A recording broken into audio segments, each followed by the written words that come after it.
qanday e'tiroz bor? Butun aholi norozi. Boyqa yashaysiz, siz hurmatli fuqaro.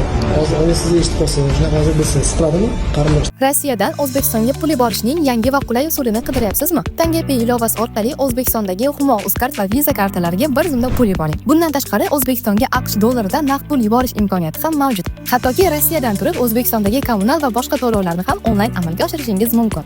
Bularning barchasi bitta ilova ichida, tez, qulay va ishonchli. TangaPay ilovasini yuklab oling va pul yuborishning yangi darajasini sinab ko'ring. TangaPay yaqinlaringizga yanada yaqinroq. Internetda noo'rin xatti-harakatlari bilan e'tibor qozongan blogerga nisbatan tegishli tartibda chora ko'rildi. Mazkur holat yuzasidan huquqiy baho berilib, qonun doirasida tegishli choralar qo'llaniladi. Qanday e'tiroz bor? Butun aholi norozi. Boyqa yashaysiz, siz hurmatli fuqaro. Hozir oyna sizni eshitib qolsa, shunaqa hozir bilsangiz, siqiladimi? Qarindoshlaringiz hammasi o'ladi, ko'radimi? Ular sog'lom o'ynamaysiz, ertaga nasib qilsa, Xudo asrasin. Kim qaraydi o'zingizga? Yotib qolsa, turib qolsa. Akalaringizni oyingizda xabar olsangiz. Gapiring. Hurmatli sudya, minglab bunaqa videolarni boshqa vaqtga qo'ymayman.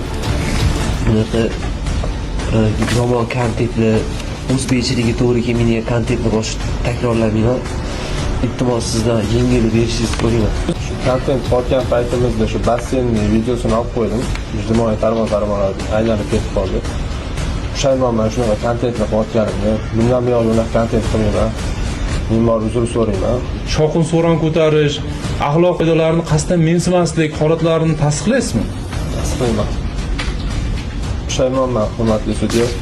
Huquqbuzarlar O'zbekiston Respublikasi Ma'muriy javobgarlik to'g'risidagi kodeksning 183-moddasida ko'rsatilgan huquqbuzarlikni sodir qilgan deb topilsinlar hamda ularning har biriga 10 sutkadan ma'muriy qamoq jazosi tayinlansin.